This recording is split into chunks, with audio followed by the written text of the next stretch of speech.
I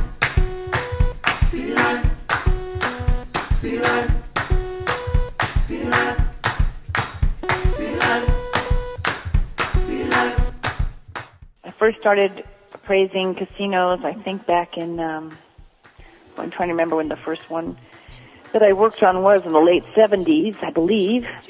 And then started doing some gaming property tax appeal work with Steve in Atlantic City in the early 80s. So just had that expertise. So whenever there was, or gaming assignments that came up, I would take them on. And then when I opened up the San Francisco office in 85, it seemed, appropriate since I was out here out west near Las Vegas, which is kind of the gaming epicenter, that we pursue that more. And we started guest lecturing at UNLV and meeting some of the professors and students there.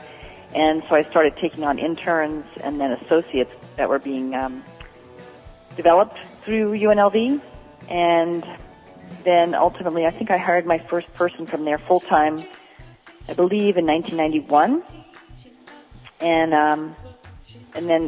as that was Carlos Castro, and as he evolved, we decided to establish the division. So that was kind of a natural progression.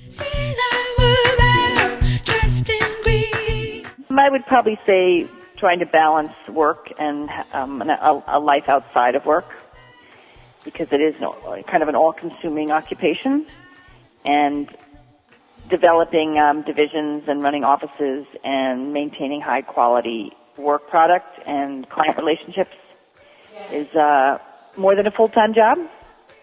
So I would say that's it's very rewarding, but it also is very all-encompassing. Hard work. I would say that's hard work. And what other habit let me just think about that. I guess trying to put myself in the shoes of the clients that we're serving so that we can really understand how we can best serve their needs. Well, I was pretty interested in Stephen Covey and 7 Habits of Highly Effective People. Has been a good source of guidance for me. And in fact, a couple of times, I went and did a week retreat with Stephen Covey, and then had Stephen Covey people come and run retreats for me and my staff a few times over the years. So I found that very useful.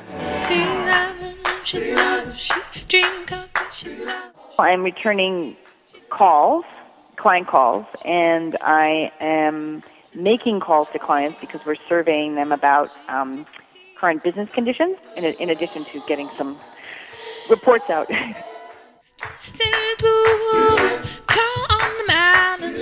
Make it a point and a priority to balance your life, and to realize that it's important to put as much as you want to get totally absorbed in what you do, which is very rewarding, is to make concerted effort to also put boundaries around work at times so that you can maintain that work-life balance. I think that's, and just believe in that and stick to it against all pressures.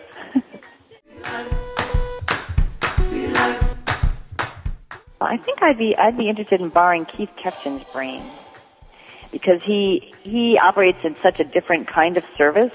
Keith Ketchin operates such a different kind of service than we do. He's more involved in the human resource end of things, and he has a lot of good insight and intuitions about human capital and just some fresh ideas that I think would be very helpful, and as compared to, I think, so many of us have come from the consulting evaluation side where we're so analytically and numerically oriented. So I think it would just be interesting to be in his brain.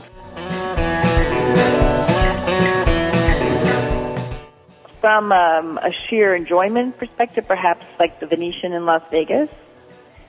From a profitability perspective, I'd probably want to own something like some of the new gaming facilities that have popped up in states where they've put restrictions on the number of licenses, the number of gaming licenses that can be established. So there's a strict limit to new supply.